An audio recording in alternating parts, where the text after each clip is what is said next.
আচ্ছা, সরল সমীকরণ অধ্যায়তে কিছু বিধি পড়ালেখা করতে হবে। বিধি নিয়ে এই বিধিগুলো নৈর্ব্যক্তিক আসে আর কি। হ্যাঁ, সরল সমীকরণের ওই ম্যাথগুলো সলভ করতে গেলে কিছু কাজ করি আমরা, তো এই কাজগুলো একটু লাগবে এখানে। তো নৈর্ব্যক্তিকের প্রবলেমগুলো আসে,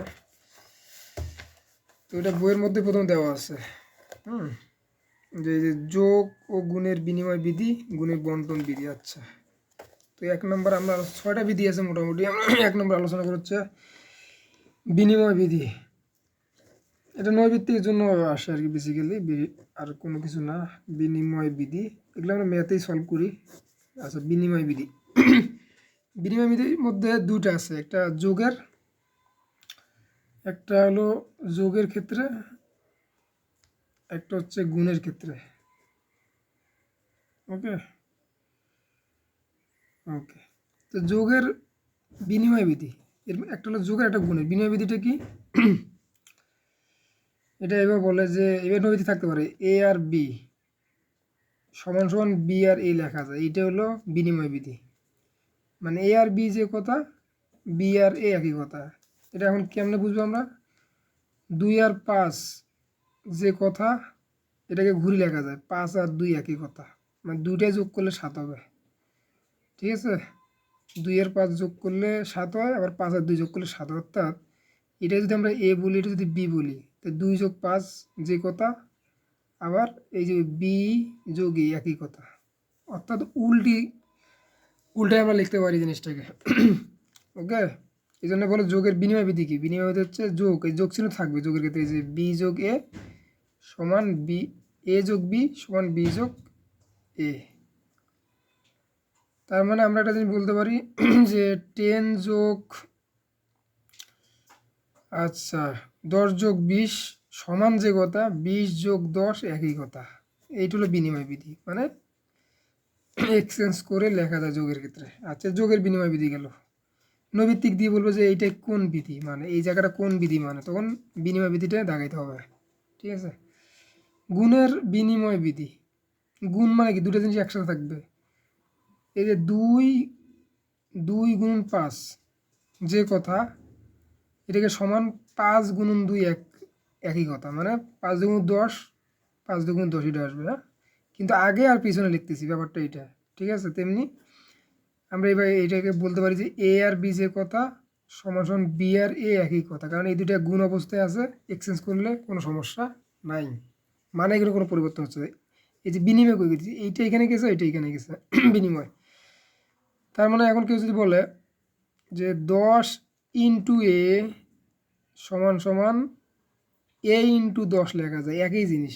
10 ইন্টু এ গুণ করলে 10 এ হয়, আবার এ ইন্টু 10 গুণ করলে 10 এ হয়, কোনো সমস্যা নেই, গুণের ক্ষেত্রে এক্সচেঞ্জ করে লেখা যায়। ঠিক আছে, তাই হলো বিনিময় বিধি। ওকে, এটা চলে গেল, নৈর্ব্যক্তিক আসতে পারে। আচ্ছা, তাহলে একটা হচ্ছে বিনিময় বিধি পড়লাম। আচ্ছা, এখানে 2 নম্বর লিখি। এবার পড়বো হচ্ছে বন্টন বিধি। বন্টন বিধি, এখন এই বিধিগুলা যোগের ক্ষেত্রেও কাজ করে, আবার গুণের ক্ষেত্রেও কাজ করে। ঠিক আছে, এইগুলো আমরা দেখতে হবে যে নৈর্ব্যক্তিক আসতে পারে। বন্টন বিধি, বন্টন মানে সবার মাঝে বন্টন করে দিব জিনিসটা, এটাই বোঝায়।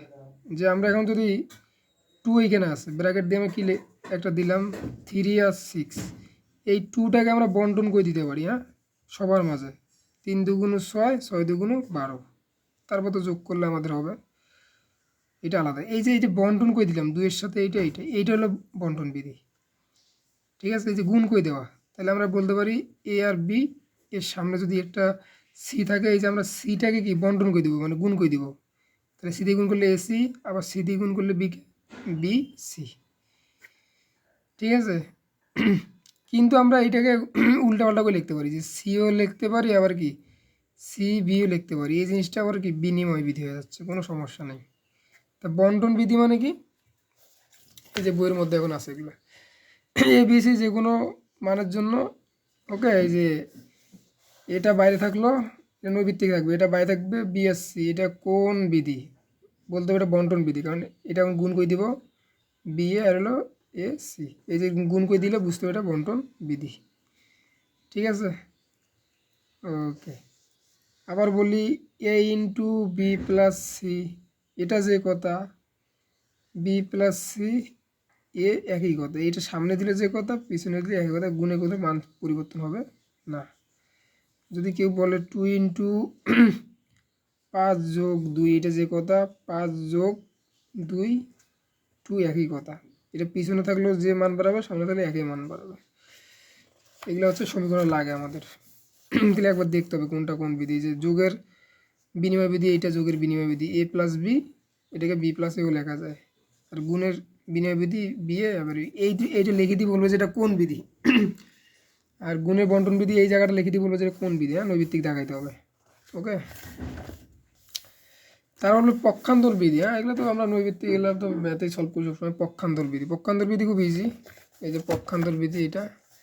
আচ্ছা, পক্ষান্তর বিধি মানে হচ্ছে সমান চিহ্ন থাকবে, হ্যাঁ সমান চিহ্ন থাকবে। এখন এই যে একটা সমীকরণ লিখি, 2x প্লাস 3 এদিকে দেওয়া আছে 5x মাইনাস 2, অর্থাৎ এই সমান চিহ্নের এই সাইডে প্লাস থাকলে ওই উপাস হবে মাইনাস, ওই সাইডে মাইনাস থাকলে এই পাশে প্লাস, চিহ্ন সহ পরিবর্তন করে নিয়ে আসার হচ্ছে পক্ষান্তর বিধি। ঠিক আছে, এই যে 2x এই পাশে থাকলো, এই যে 5xকে যদি নিয়ে আসি সে প্লাস অবস্থায় আছে, এদিকে আসলে মাইনাস হবে মাইনাস 5x, আর মাইনাস 2 থাকলো, আর এই প্লাস 3 এদিকে আসলে কি মাইনাস 3। এই যে এক্সচেঞ্জ করলাম, চিহ্ন সহ পরিবর্তন করলাম, প্লাস থাকলে মাইনাস মাইনাস থাকলে প্লাস, এইটা হলো পক্ষান্তর হয়ে গেলো, এই জায়গাটা পক্ষান্তর, এইদিকে গেলো এইদিকে গেলো। ঠিক আছে, ওকে। এক্স মাইনাস 5 সমান সমান 3, আমরা এক্স সমান বের করলে কী করতে হবে, 3 তো ঠিক থাকবে, এই -5 আশেপাশে কী হবে +5, এই যে -5 ওইদিকে চলে গেলো, একটা দিন চলে গেল, এটাই পক্ষান্তর হয়ে গেল। তাহলে 5 6 7 8, একটা গেলেও পক্ষান্তর হবে, বা দুইটা একসাথে আসলে ওটা পক্ষান্তর, মানে একটা সাইড উলটপাট করলেই পক্ষান্তর। ঠিক আছে, পক্ষান্তর বিধি শুধু এরকম না, এইটাও কাজ করে পক্ষান্তর বিধিতে, যেমন এইটাই যে 4x, ওকে, তারপর 4x মাইনাস 3x সমান 7। তারপর আমরা এটা করতে পারি, এখানে বোঝা যাচ্ছে 4x থেকে 3x বিয়োগ করলে একটা x সমান সমান, এখানে কিছু নেই। তাহলে পক্ষান্তর বিধি লেখা আছে বইয়ের মধ্যে সুন্দর করে, যে কোনো সমীকরণ যে কোনো পদকে এক পক্ষ থেকে চিহ্ন পরিবর্তন করে অপর পক্ষে সরাসরি স্থানান্তর করাকে পক্ষান্তর বিধি, অর্থাৎ যেটা বুঝলাম আর কি, সমান চিহ্ন এই সাইডে যদি প্লাস থাকে এদিকে এসে মাইনাস হবে, এদিকে মাইনাস থাকলে প্লাস, যদি আমরা সমীকরণ ভিতরে ম্যাথমেটিক্স করি, সমাধান করি, এটা পক্ষান্তর বিধি, এটুকুই শেষ। এগুলো পড়ার কিছু নেই, জাস্ট দেখতে হবে কোনটা কোন বিধি নৈবিত্তিক আসতে পারে। আচ্ছা, তারপর একটা আছে আর গুণন বিধি। আর গুণন বিধি তো খুব ইজি, দুনিয়ার সবচেয়ে সহজ বিধি, এটা তো আমরা অলরেডি ম্যাথ করি। যে দুটো যদি ভগ্নাংশ আকারে থাকে, উপর নিচ, হ্যাঁ ভগ্নাংশ আকারে যদি থাকে, তাহলে এই সাইডে উপর নিচ গুণ হবে, উপর নিচ গুণ হবে। এখন ইচ্ছা মতো গুণ করা যায়, তুমি এই সাইড দিয়ে কাজ করতে পারো, এই সাইড দিয়ে কাজ করতে পারো। ঠিক আছে, কেউ যদি এই সাইড দিয়েও কাজ করে, ইজি যে 5 2 10, উপর নিচ এটার সাথে এটার গুণ সমান দিব, এই 3-এর সাথে এক্স গুণ করলে 3x, তাইলে এই 10 সমান 3x যে কথা, 3x সমান 10 একই কথা, কারণ এক্স এর মান বের করবার জন্য সবসময় সমান চিহ্নের এই বাম পক্ষ ডান পক্ষ এক্সচেঞ্জ করে লেখা যায়, ওই 3x সমান 10ও লেখা যায়। যদি রহিম সমান সমান যদি করিম হয়, তাহলে আমরা করিম সমান সমান রহিম লিখতে পারি। এই জন্য এই সমান চিহ্নের ওই সাইডে পুরো বাম পক্ষ ডান পক্ষ এক্সচেঞ্জ করে লেখা যায়, তাহলে 3x সমান 10, অর্থাৎ x সমান আমরা অঙ্ক করলে এরকম হবে। কিন্তু এই যে আর গুণ করলাম, এই আর গুণটা হচ্ছে আর গুণ, উপর নিচ গুণ করলে। ওকে, একটা দেখি যে x/2 থাকলো, মনে করো এখানে আছে 4 থাকলো, তাহলে কোনো একটা ফাঁকা সংখ্যা নিচে সবসময় 1 আছে, চিন্তা করতে কি আছে 1। ওকে, তাহলে এই সাইডে গুণ করা যায়, এই সাইডে গুণ করা যায়, তবে আমরা আর গুণ করতে চিন্তা করতে আমরা কার মান বের করবো, এক্সের মান, এই জন্য ওইটাকে আগে এই সাইডে লিখতে হবে বাম পক্ষে। তাহলে এক্স দ্বারা 1কে গুণ করলে এই নিচে 1 আছে, x x 1 আর 4 2 8 শেষ। এই যে আর গুণ করলাম, এই উপর নিচ গুণ করলে আর গুণ, অর্থাৎ এইটার সাথে এইটা, এটার সাথে এইটা, এই যে এটা সুন্দর করে লিখেছি এখানে, যে বাম পক্ষের লব গুণ ডান পক্ষের হর, এই এত পড়ার টাইম নেই, আমরা ওই উপর নিচ গুণ করে দেবো, কাজ শেষ। ওকে, আর একটা জিনিস হচ্ছে এই যে এটা নৈবিত্তিক আসবে, যে প্রতিসাম্য বিধি কি। ওকে, একই সাথে বাম পক্ষে সবগুলো পদ ডান পক্ষে সবগুলো পদ বাম পক্ষে কোনো চিহ্ন পরিবর্তন না করে স্থানান্তর করা হয়, তাকে প্রতিসাম্য বিধি বলে, নৈবিত্তিক আসতে পারে। ঠিক আছে, এটা কি জিনিস, ওই যেটা বললাম রহিম সমান করিম হলে করিম সমান রহিম, পুরাটাই চেঞ্জ করতে হবে, বাম পক্ষ ডান পক্ষ পুরো এক্সচেঞ্জ করে নিয়ে আসা যায়। যেমন 2x সমান 1 5x মাইনাস 8 এটা যদি হয় এন্ড কেউ যদি বলে যে 5x মাইনাস 8 পুরাটাই সমান সমান আবার এটা লিখতে পারি যে 2x প্লাস 1, ঠিক আছে? তার মানে কি এটা হলো সমান চিহ্ন এই সাইডে আমার কি বাম পক্ষের কি ডান পক্ষ, তাহলে ডান পক্ষ সমান সমান আবার বাম পক্ষ লেখা যায়। এটা যদি বাম পক্ষে ডান পক্ষ সমান সমান বাম পক্ষ বাম সমান ডান পক্ষ একই জিনিস, ঠিক আছে? কেউ যদি বলে এখন 1 লক্ষ টাকা সমান সমান একতলা বাড়ি, ঠিক আছে? তাহলে 1 লক্ষ সমান সমান একতলা বাড়ি, তার মানে কি একতলা বাড়ি সমান সমান 1 লক্ষ। তার মানে কি সমান চিহ্ন ইউজ করলে আমরা এটা সমান এটা বলতে পারি, এটা সমান এটা বলতে পারি, এটাই বলা হচ্ছে প্রতিসাম্য বিধি। কিন্তু বি কেয়ারফুল, কেউ যদি এটা বলে যে 2x প্লাস 1 সমান সমান 5x মাইনাস 8, এখান থেকে যদি একটা পদ এদিকে নিয়ে আসে যে আমি একটা পদ উলটপাট করবো, তাহলে হবে না। একটা পদ উলটপাট করতে গেলে সাইড চেঞ্জ করতে হবে, অর্থাৎ প্লাস থাকলে মাইনাস, মাইনাস থাকলে প্লাস। কিন্তু আমরা সবসময় এই যে পুরোটা চেঞ্জ করতে পারবো, ঠিক আছে? অনেক অঙ্ক আমরা দেখবো যে এরকম 2 সমান সমান এক্স প্লাস 1 আসবে, আমরা বলতে পারবো যে এক্স প্লাস 1 সমান কি বলবো 2 বলতে পারবো, ঠিক আছে? কারণ আমরা সবসময় এক্সগুলোকে সমান চিহ্নের বাম পাশে নিয়ে আসবো, কারণ এক্স প্লাস 1 সমান 2 এই যে গুছাই লিখতে পারবো আমরা, বাম পক্ষের উপরে ডান পক্ষে লেখা যায়। এটা হলো প্রতিসাম্য বিধি। তাহলে প্রতিসাম্য বিধি গেল আমাদের, আর গুণ বিধি আমরা পারি এবং এটা গেল আমাদের। ওকে, আর একটা আছে বর্জন বিধি। এই বর্জন বিধিটা পড়লে আমাদের কাজ শেষ। বর্জন বিধিটা নৈবিত থেকে আসে আর কি, কোনটা কোন বিধি বলতে পারে। আচ্ছা, বর্জন বিধি খুব ইজি। এই বর্জন মানেই ত্যাগ করা, কথার মধ্যে উত্তর আছে, বর্জন মানে ত্যাগ, ঠিক আছে? বর্জন মানে বাদ, বর্জন মানে ত্যাগ, ঠিক আছে? আর গুণ বলতে কি আর গুণ, মানে কথার মধ্যে অ্যান্সারগুলো আছে। বর্জন বিধি কি, বর্জন বিধি খুব ইজি। যদি আচ্ছা আগে আমরা এটা একটা অঙ্ক করি, এই যে এই অঙ্কটা যদি আছে, তাহলে আমরা যদি 2x এখানে থাকলো, এটাকে এদিকে নিয়ে আসলাম মাইনাসে, আচ্ছা এই 3টা এখানে থাকলো আর এই প্লাস 3টা মাইনাস হয়ে গেলে চলে গেলো, এটাকে প্লাস মাইনাস 0 হয়ে গেলো, তাহলে 2x মাইনাস এ সমান কি 0। 2x মানে কি, তার মানে কি, তার মানে বোঝা যাচ্ছে যদি সেম জিনিস থাকে, চিহ্ন সহ যদি দুই পাশে সেম জিনিস থাকে ওইটা অটোমেটিক কাটা যায়, ঠিক আছে? যেমন এই যে 2x প্লাস 5 3x প্লাস 5, এই যে এখানে চিহ্ন সহ চিন্তা করতো, এখানে প্লাস 5 আছে, এখানেও প্লাস 5 আছে, তার মানে এটা কিন্তু ম্যাথ করলে তো কাটা যাবে, কিন্তু আমরা আগেই বুঝবো যে প্লাস 5 চিহ্ন সহ যদি প্লাস 5 এখানে প্লাস অটোমেটিক কাটা যাবে। এই যে 2x সমান 3x হবে। কেমন হইল অঙ্কটা? এটা যদি অঙ্ক সিস্টেমে ম্যাথ সিস্টেম করি, 2x প্লাস 5 3x প্লাস 5 কী হবে ম্যাথ সিস্টেম? 2x থাকলো, ওই 3xটা এদিকে নিয়ে আসলাম মাইনাস 3x, এই 5টা থাকলো, এই প্লাস 5 এদিকে এসে মাইনাস 5, এই যে প্লাস মাইনাস কাটা, তাহলে 2x মাইনাস 3x সমান কি 0। তার মানে আসলে বোঝাচ্ছে এই প্লাস মাইনাস 5টা অলরেডি কাটা চলে গেছে।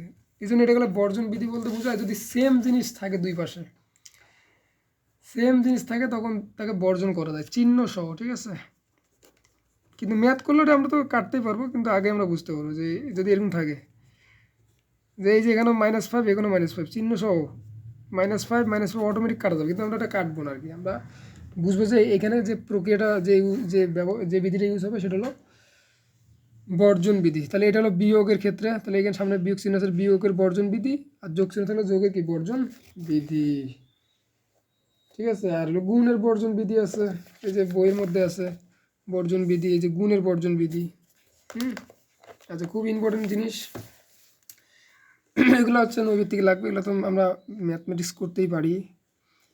4 2x প্লাস 1 একটা ম্যাথ দেওয়া আছে এখানে, 4 2x প্লাস 2, এই যে গুণের ক্ষেত্রে দুই পাশে যদি সেম থাকে অটোমেটিক কাটা যাবে, অটোমেটিক কী যাবে কাটা যাবে।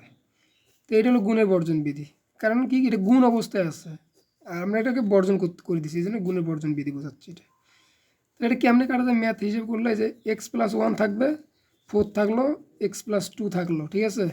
আমরা জানি গুণ অবস্থা থাকলে নিচে কী হয় ভাগ হয়, এই যে উপর নিচ কাটা, এই জন্য এটা অটোমেটিক কাটা যায়। এভাবেও কাটলে হয়, ম্যাথমেটিক্সে কাটলেও হয়, কিন্তু আমরা ম্যাথ আমাদের মতোই করবো, কিন্তু আমাকে বিধিগুলো বুঝতে হবে। আবার এক্স প্লাস 1 নিচে থাকলো 2, এক্স প্লাস 3 নিচে থাকলো হচ্ছে 2, এই যে নিচেও যদি সেম জিনিস থাকে এটাও কাটা যায়, মানে ম্যাথ হিসাবে এই জিনিসটাও কাটা যাবে, 2 কাটা যাবে, কাটে থাকবে কি এক্স প্লাস 1 এক্স প্লাস 3, ঠিক আছে? ওকে, তাহলে উপরে উপরে যদি সেম জিনিস থেকে কাটা যায়, নিচে সেম জিনিস থেকে কাটা যাবে, কিন্তু কখনো আবার এরকম করা যাবে না, 4 × x + 1, এখানে আছে যে 2, আবার এইখানে আছে 5 × 4 x + 1। কখনো এই 4 আর এই 4 কাটাকাটি করা যাবে না, এটা তো আড়াআড়ি গুণ, ক্রস হলে আড়াআড়ি গুণ হবে, কিন্তু সবসময় এইটার এটার উপর উপর দেখতে হবে, উপর উপর সেম থাকলে কাটা যাবে, নিচ নিচ সেম থাকলে কাটা যাবে। তাহলে উপর উপর সেম থাকলে কাটা যাবে, নিচ নিচ সেম থাকলে কাটা যাবে। আবার আমার গুণের সময় উপর নিচেও গুণ মানে কাটাকাটি করতে হবে, এটা 2 × 4 করা যায়, এটা কাটাকাটি করা যায় না, ঠিক আছে। অথবা যে না কাটাকাটি না করি 2 × এটাকে 4 করা যেতে পারে, এই সিস্টেম। যাই এগুলো এত জটিল করে চিন্তা নেই, কিন্তু কোনটা কোন বিধি এটা অনেক সময় আসতে পারে। আবার তাহলে এটা পরীক্ষা থাকতে পারে এলো যোগ বা গুণের বললো বিনিময় বিধি কী যোগের ক্ষেত্রে, a + b যে কথা, b + a একই কথা, মানে 2 + 5 যে কথা, 5 + 2 একই কথা। গুণের ক্ষেত্রে ab যে কথা, b একই কথা, অর্থাৎ ধরো 5 × 2 যে কথা, 2 × 5 একই কথা, মানে দুইটার ক্ষেত্রে 5 × 2 = 10, 10 বাড়াবে। আর বন্টন বিধি মানে সবগুলো বন্টন করে দিবে, a × b + c মানে কি, তাহলে বন্টন করে দাও, গুণ করে দাও ab + ac, এই যে এটা দুই পাশে বন্টন করে দিলাম, এটা হলো বন্টন বিধি, শেষ। পক্ষান্তর বিধি উপর নিচ, পক্ষান্তর বিধি বলতে চিহ্ন সহ পরিবর্তন, সমান চিহ্ন পাশে গেলে প্লাস, এপাশে গেলে মাইনাস, চিহ্ন সহ পরিবর্তন হবে। আচ্ছা, বর্জন বিধি কি, দুই পাশে যদি সেম থাকে, একই চিহ্ন সহ সেম থাকলে কাটা যাবে, তাহলে এই যেখানে এখানে +3 আছে, এপাশে +3, মানে কাটা যাবে, শেষ। এখানে -3 আছে, এপাশেও আছে, এটা তো অঙ্ক, এপাশে -5 আছে, এপাশে -5, মানে কাটা যাবে, চিহ্ন সহ থাকলে কাটা যাবে। আচ্ছা, গুণের বর্জন বিধি যদি ভাগ থাকে, সেম সেম নিচে থাকলে কাটা যাবে, উপর নিচ থাকলেও কাটা যাবে, এই যে এখানে সেম সেম আছে, কাটা যাবে। ওকে, আড়াআড়ি গুণ মানে কি, উপর নিচ গুণ করলে আড়াআড়ি হবে। প্রতিসম বিধি মানে কি, বাম পক্ষকে ডান পক্ষ, ডান পক্ষকে বাম পক্ষ লেখা যায়। 2x + 1 = 5x - 8 যে কথা, 5x - 8 = 2x + 1ও লেখা যায়। আচ্ছা, তারপরে যে একটা বলছে এই সমীকরণের, আচ্ছা x + 3, এই যে এটা x + 3 = 7, x + 3 = 7, আচ্ছা এটাকে বলে, এটা একটা প্রথম কোশ্চেন, এই রাশিটি অজ্ঞাত রাশি বা চলক কোনটি। আচ্ছা, এই রাশি অজ্ঞাত রাশি, চলক হচ্ছে এক্স, কারণ আমরা অজানা রাশি যেটা, ওটা অজ্ঞাত রাশি। আচ্ছা, 2 নম্বর কোশ্চেন, রাশির প্রক্রিয়া চিহ্ন কোনটি, প্রক্রিয়া চিহ্ন যোগ বিয়োগ গুণ ভাগ, এই প্লাসটা হচ্ছে প্রক্রিয়া চিহ্ন, 2 নম্বর অ্যান্সার শেষ। 3 নম্বর সমীকরণটি সরল সমীকরণ কিনা, সমীকরণটি সরল সমীকরণ, কারণ যে সমীকরণের পাওয়ার 1 সেটা সরল সমীকরণ, ঠিক আছে। এই যে এক্সের উপরে মনে মনে একটা 1 আছে, এর পাওয়ার 1 চলক, পাওয়ার উপরে পাওয়ার 1, চলকের পাওয়ার যদি 1 থাকে তাহলে এটা সরল সমীকরণ। কিন্তু যদি এটা হয় x² + 2x, এই যে এটা দ্বিঘাত হবে, দুইটা ঘাত আছে, তাহলে এটা হবে না, এর দ্বিঘাত সমীকরণ, কিন্তু উপরে 1 থাকলে এটা সরল সমীকরণ, ঠিক আছে। আচ্ছা, সমীকরণটি সরল সমীকরণটির মূল কত, মূল মানে আমরা যে এক্স সমাধান করে যে অ্যান্সারটা বের করি ওটাকে মূল বলে। তাহলে x = কী হবে, 7 - 3, x এর মান 5, তাহলে এই যে মূল হচ্ছে 5, ঠিক আছে। ওকে, আর ঘাত মানে কি, ঘাত মানে উপরে পাওয়ারটা, বলতে পারে এই সমীকরণ ঘাত কত, বলতে হবে x এর মান উপরে 1 মানে 1, ঠিক আছে। তেমনি 2x - 1 = 0 সমীকরণের ঘাত কত, এর প্রকৃত চিহ্ন কোনটি, সমীকরণের মূল কত, তিনটা জিনিস এটা বলছে। তাহলে 2x - 1 = 0, আমরা সমাধান করি, 2x = এই 1টা দিয়ে গেলে প্লাস হবে, x = কত, হাফ, ঠিক আছে। জিরো কোনো এখানে জিরো কোনো দাম নাই, এই 1টা দিয়ে গেলে +1 হয়ে যাবে, এই যে x = হাফ, x এর মানটা বের করা সমীকরণটার মূল বলে।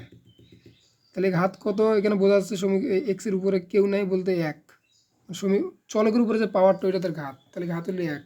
প্রক্রিয়া চিহ্ন কোনটি, সমীকরণের প্রক্রিয়া চিহ্ন হলো যোগটা, হলো প্রক্রিয়া চিহ্ন। ওকে, শেষ।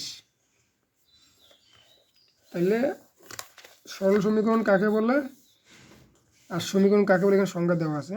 প্রক্রিয়া চিহ্ন, সমান চিহ্ন, চলক, সমবেত রাশিকে সমীকরণ বলে, চলকের একঘাত বিশিষ্ট সমীকরণকে সরল সমীকরণ বলে।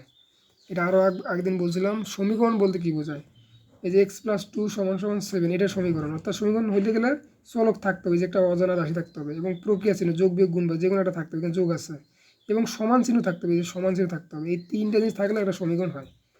সমান না থাকলে সেসব সমীকরণ হবে না। আর এই সাইডে 0 থাকুক 2 থাকুক এগুলো কোনো ব্যাপার না, x + 1 = 0 হইতে পারে, এটা কোনো সমস্যা না, কিন্তু আমার দেখতে চলক আছে, প্রক্রিয়া চিহ্ন আছে, সমান আছে, এটা হলো সমীকরণ। আর এর পাওয়ার যদি 1 হয়, সমীকরণের পাওয়ার যদি 1, চলকের পাওয়ার যদি 1 হয়, উপরে যদি 1 থাকে, সেটা হচ্ছে সরল সমীকরণ। তাহলে পুরো অধ্যায়টা রিভিশন দিতে হবে। ওকে।